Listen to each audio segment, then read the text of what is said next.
सो दोस्तों एक बार फिर से स्वागत करता हूं आपका अकाउंट्स की क्लास यूट्यूब चैनल पे। और आज हम बात करने वाले हैं एक मैन्युफैक्चरिंग कंपनी की। दैट मीन्स अब हम अपनी क्लास को थोड़ा एडवांस लेवल पे लेके जा रहे हैं।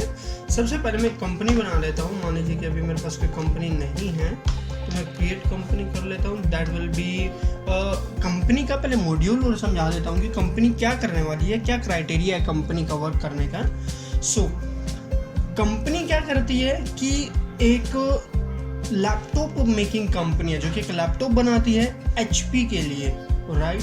HP कंपनी के लिए लैपटॉप बनाती है। दैट मीन्स HP कंपनी, इस कंपनी को जो हम बनाने जा रहे हैं, नाम क्या रखेंगे हम उसका? हम रखेंगे जी तंदीप प्राइवेट लिमिटेड। ठीक है जी, कुछ भी नाम हो सकता है कंपनी का, XYZ एनीथिंग एल्स। सो तंदीप एंटरप्राइजेस कंपनी का नाम है। देन हमारा एड्रेस जो है कंपनी का वो क्या है? VPO देहरा, तहसील Samalkha, right. And then district Panipat, right. Company इस जगह पे लोकेटेड है। देन हरियाणा एंड देन 132 122, ये मैंने कंपनी का एड्रेस डाल दिया है जी। कंपनी यहाँ पे लोकेटेड है। स्टेट है जी हरियाणा, हरियाणा के अंदर है। पिन कोड 132 122 मैंने ये इसलिए डाला क्योंकि प्रिंट जब करते हैं हम तो ये वाला एड्रेस शो करेगा ना, कि ये भी ये नहीं आता, ये वहाँ पे डिलीट हो जाता है। सो कॉन्टैक्ट नंबर आप XYZ जो भी आपका कॉन्टैक्ट नंबर या कोई अदर डिटेल्स हैं वो आप डाल सकते हो। देन आपने इस पर कोई भी हम सिक्योरिटी चेक नहीं लगा रहे हैं। उसके बाद यस ऑफ कोर्स, और ये हमारा हो गया जी। अभी हमारी कंपनी बनके तैयार हो रही है।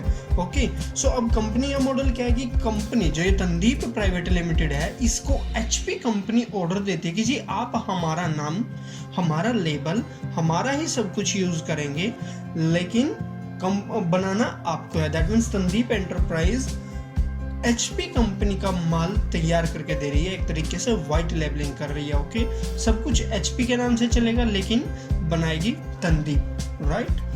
मार्केट में किसी को नहीं पता चलेगा ये तंदीप ने बनाया है या फिर HP ने बनाया है। HP ब्रांड इस पे जो है छप के आने वाला है। सो अब इतना सा होने से पहले हमें क्या करना होगा? सबसे पहले कुछ जनरल सेटिंग्स करनी है हमें, जो कि हम करेंगे F11। जैसे ही हम प्रेस करते हैं हम जाते हैं अपनी स्टैच्यूटरी एंड टैक्सेशन के अंदर, जो कि मैंने पहले बता चुका हूँ। ये सब अगर आपने नहीं देखा तो अभी भी आप देख सकते, कोई इशू नहीं है। हमने यहाँ पे एंटर किया एंड देन बाकी ज़्यादा डिटेल में अगर आपको समझना है तो मैंने पहले किया हुआ, आप वहाँ पे समझ सकते हैं। ये सब मैं अभी जल्दी में कर रहा हूँ। 241ZB, that's all. And then it's okay. ये सब मैं थोड़ा सा जल्दी में इसलिए कर रहा हूँ ताकि चलो मैं TDS TCS में बाद में भी एक्टिव, चलो कोई बात नहीं, कर ही देते हैं। ये सब इस तरीके से अभी हमने, चल छोड़िए, इतना टाइम नहीं है अभी। एंटर करो अभी तो। इसके लिए मैंने स्पेशल वीडियो बनाई हुई है, कहो तो मैं आपको आई बटन में इसका लिंक दे दूंगा। TDS और TCS की साइड किस तरीके से इसमें TDS और TCS नंबर डालना है, मैं यहाँ आई बटन में आपको लिंक आएगा, वो आपको मिल जाएगा। ओके, सो हमारी कंपनी में जो स्टैंड नंबर डल चुका है, हमारी कंपनी अभी रेडी है। लेकिन उससे पहले हमें कुछ सेटिंग्स करनी होंगी हमारी कंपनी की। वो कैसे करेंगे? हम अकाउंटिंग फीचर में जाएंगे। सबसे पहले हमें मेंटेन अकाउंट्स ओनली, बिल्कुल भी नहीं, हमें अकाउंट्स नहीं प्लस इन्वेंट्री भी मैनेज करनी है। सो हम यहाँ पे नो रहने देंगे। And then integrated accounts inventory no, income and expenses account. Then यहाँ पे ये हमारा नहीं, ये और ध्यान रखना है कि income and expenses account instead of profit and loss, right. ये सब हम यहीं पे ही रखेंगे। यस, इसी तरीके से बाय डिफॉल्ट मल्टी करेंसी, जी हाँ, ये एक बार चेक जरूर कर दें कि हाँ हम मल्टी करेंसी पे भी काम करें, because HP is a multinational company जो कि हमें ऑल अराउंड द वर्ल्ड भी सप्लाई करनी पड़ सकती है, तो हम यहाँ पे एक्सपोर्ट भी करेंगे। ओके, अब उसके बाद maintain bill wise details, non-trading accounts also, then interest calculation. अभी हमें इंटरेस्ट कैलकुलेशन की रिक्वायरमेंट है नहीं.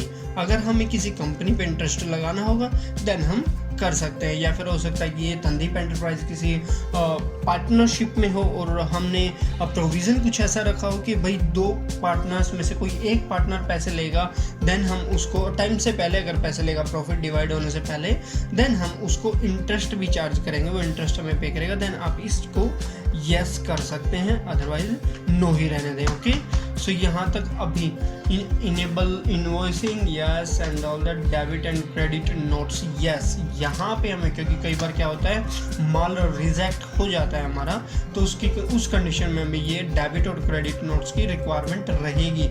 ये जो भी सेटिंग्स मैं बता रहा हूँ इनको इसी तरीके से ही मेंटेन करते हुए चलिए, बिकॉज मैंने कंप्लीट एक मैन्युफैक्चरिंग प्लस एक्सपोर्ट कंपनी को नज़र में रखते हुए किया। लेकिन अगर आपकी एक्सपोर्ट नहीं करने वाली है कंपनी, देन आप यहाँ पे जो ये दिख रहा है yes and no, enable multi currency, इसको आप नो रहने देंगे और आगे बढ़ जाएंगे। Okay, maintain budgets and control, no right, ये सब तो हमें नहीं करना है। देन उसके बाद इनेबल चेक प्रिंटिंग यस, इसको चेक कर देंगे कि यस हम करेंगे। देन अपना ट्रांजैक्शंस टाइप, अगर आप यहाँ पे ट्रांजैक्शंस टाइप डालना चाहते हैं डाल सकते हैं कि भाई हम कैसे कैसे करते हैं। एटीएम से हमारी पेमेंट नहीं होती है जी, कैश में जी रिसीव करते हैं, लेकिन हम पेमेंट कंपनी कैश में नहीं करेगी। ऑलराइट, तो इसलिए ऑलरेडी यहाँ पे नोट आंसर दिया हुआ है। सो उसके बाद पेमेंट लेकिन रिसीव जरूर कर सकते हैं कैश में, ये याद रखना। ओके, देन चेक और ड्राफ्ट, बिल्कुल जी कंपनी में चेक और ड्राफ्ट मैंडेटरी होते हैं तो वो रहेंगे।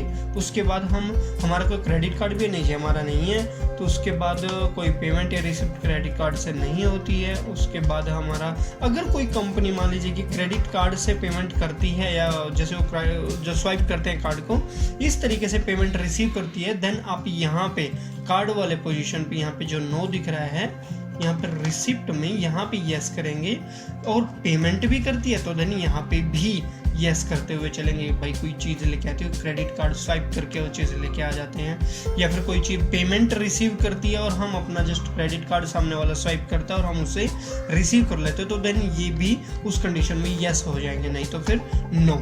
इसके बाद हम आगे बढ़ते हुए एंटर करते हुए इलेक्ट्रॉनिक चेक, नो बिल्कुल भी नहीं करेंगे हम। राइट, अगर आप चाहें तो कर भी सकते, कोई इश्यू नहीं है, ऐसी बात नहीं है। देन उसके बाद ड्राफ्ट, डीडी या पीओ, नो। ई ट्रांसफ़र, जी हाँ बिल्कुल।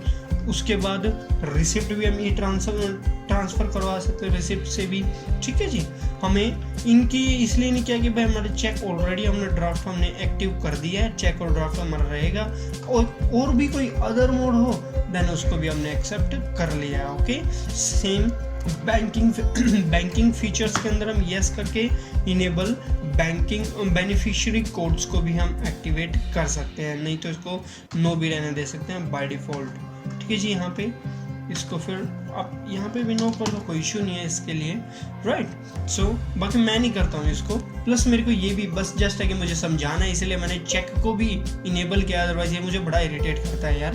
देन उसके बाद पोस्ट डेटेड ट्रांजैक्शंस बिल्कुल हो सकती है जी, पोस्ट डेट हो सकता है जी, प्रीवियस कोई ट्रांजैक्शन हो या फिर ऐसा कुछ चाहो तो आप इसे यस करो, देन आप कोई भी लिस्ट डाल सकते हैं, अदरवाइज आप चाहो तो इसको नो भी रख सकते हो। ओके, मैं नहीं करता हूँ बिकॉज ऐसी जनरली रिक्वायरमेंट होती भी नहीं है। सो उसके बाद हम यहाँ पे तो इन सबको सेव कर देंगे, लेकिन इससे पहले हम इन्वेंट्री पे भी चले जाएंगे। इसके लिए आप प्रेस कीजिए F2, और जैसे ही आप F2 प्रेस करते हैं आप आते हैं इन्वेंट्री फीचर्स के ऊपर।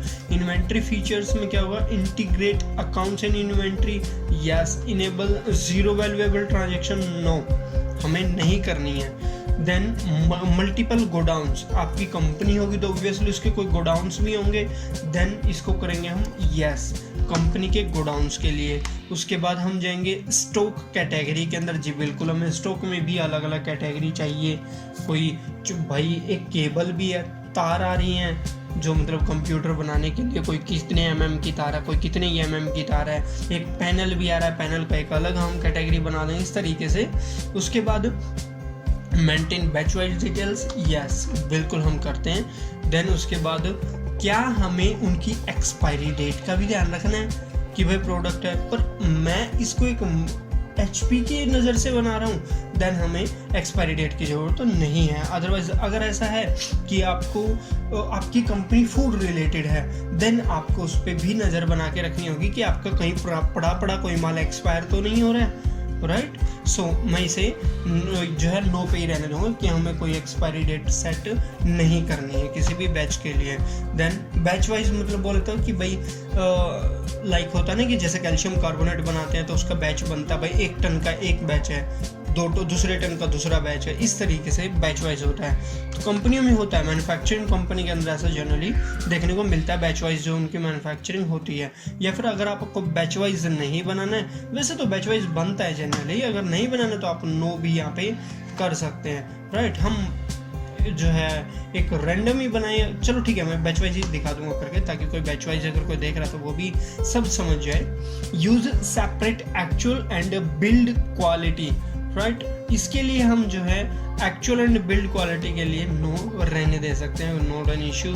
उसके बाद ऑर्डर प्रोसेस, अगर आप कुछ इस तरीके से भी अकाउंटिंग मैनेज करते हैं कि जी आपका ऑर्डर आया तो वो आपको बताया जाएगा कि जी वो ऑर्डर है, और आप अपने सिस्टम के अंदर मैनेज करना चाहते हैं उस ऑर्डर को कि जी वहाँ से ऑर्डर आ गया है और इतने दिन का ही ऑर्डर है, 10 दिन का ऑर्डर है और 10 दिन में हमें माल तैयार करके उसकी CPT है 10 दिन की, राइट।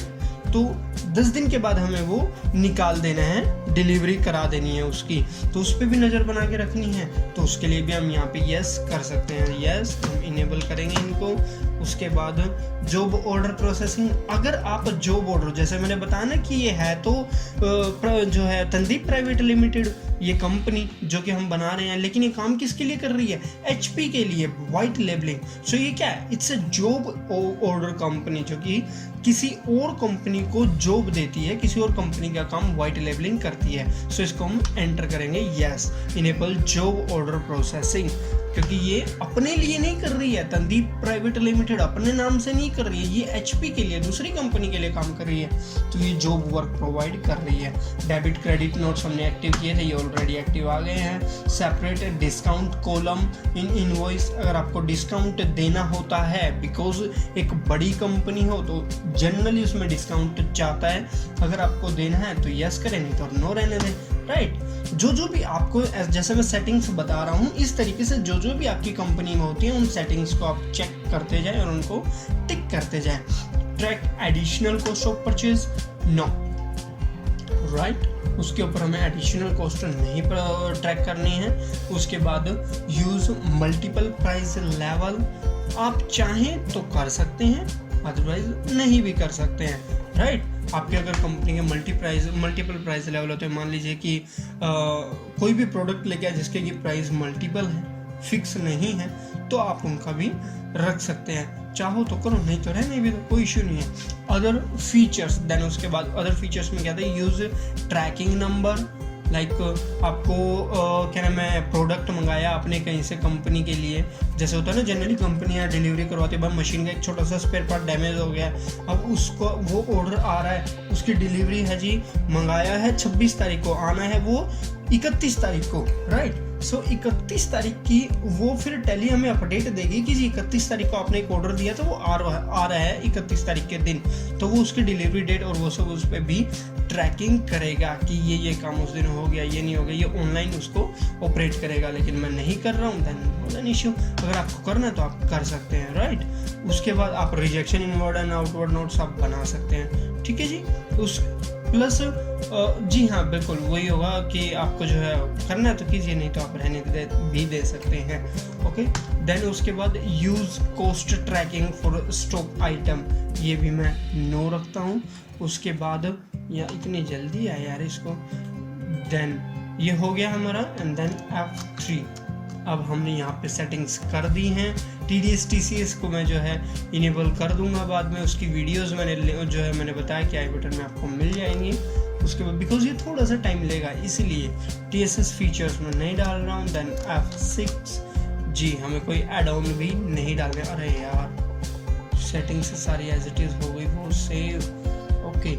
सो ये सब सेटिंग्स हमारी होनी है जो कि मैंने अभी की है, नॉट एन इशू। जो है मैं बैक कर चुका हूँ, लेकिन कोई बात नहीं, मैं एज इट इज़ सेटिंग्स को दोबारा से कर दूंगा।